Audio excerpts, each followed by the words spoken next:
and thanks for joining us. This is the Signature TV News Update. I am Marvelous Obomban. Now, in the headlines, lawmakers impeach Speaker Plateau State House of Assembly. Ganduje proposes 196.3 billion naira budget for consolidation and prosperity.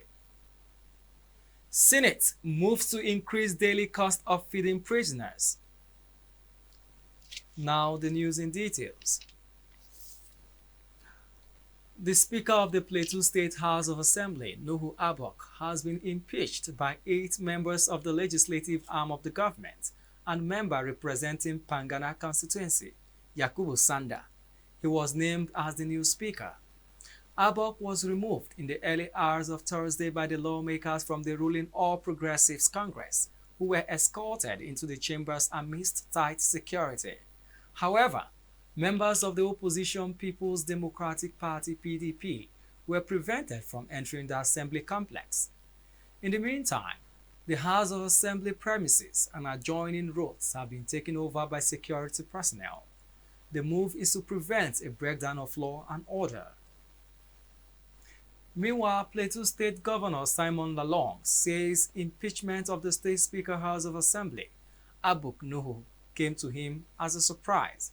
It was reported that Abok, who represents Jos East constituency in the State Assembly, was on Thursday morning impeached by 8 out of the 24 Assembly members, as confirmed by the lawmaker representing Rukuba Irigwe constituency, Musa Aga.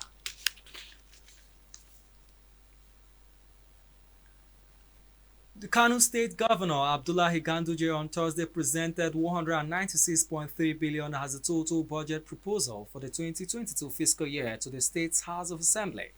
The governor, who entitled the proposed appropriation bill a budget of consolidation and prosperity.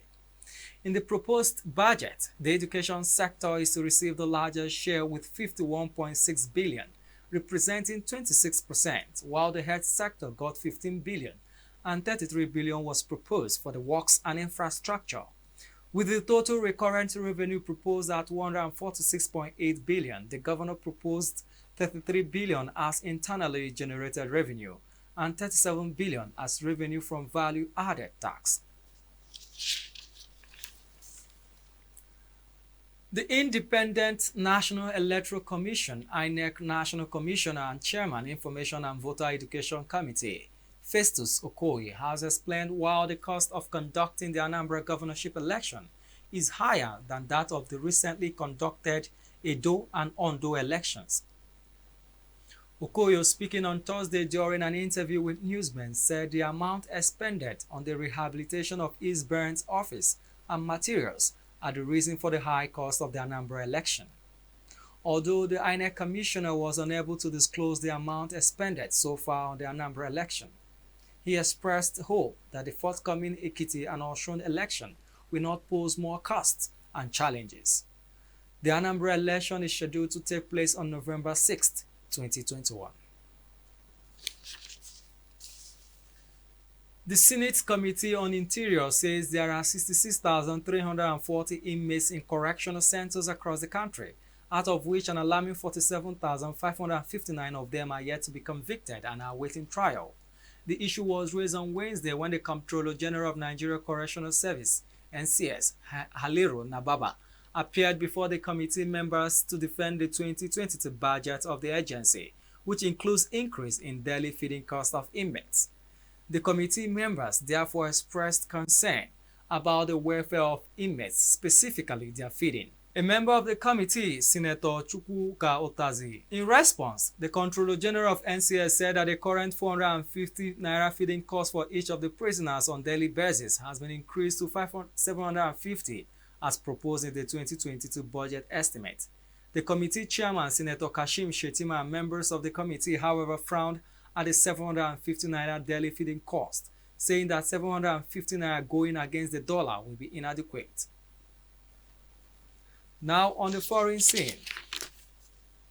The United Nations Children's Fund, UNICEF, says G20 countries have received 15 times more COVID-19 vaccine doses per capita than countries in the sub-Saharan Africa.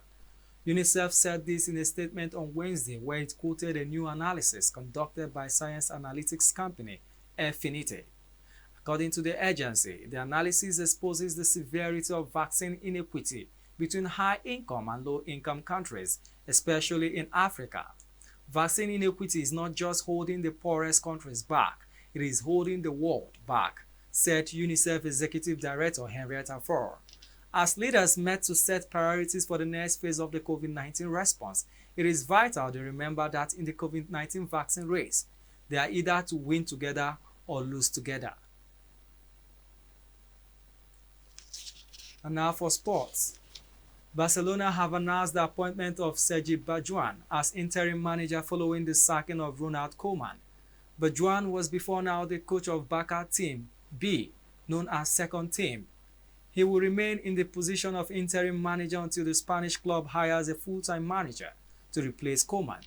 FC Barcelona president Joan Laporta shall be officially introducing Sergi Barjuan to the first team squad this afternoon before the training section at the Ciutat Esportiva. Before we end the news, a recap of our major stories. Lawmakers impeach Speaker Plateau State House of Assembly. Ganduje proposes 196.3 billion naira budget for consolidation and prosperity. Senate moves to increase daily cost of feeding prisoners. Safety and security begin with you. Be patriotic. Report any suspicious activity to law enforcement agencies. Please stay safe. That's the Signature TV News Update. On behalf of my producer Nasiru Usman, I am Marvelous Obomman. Thanks for watching.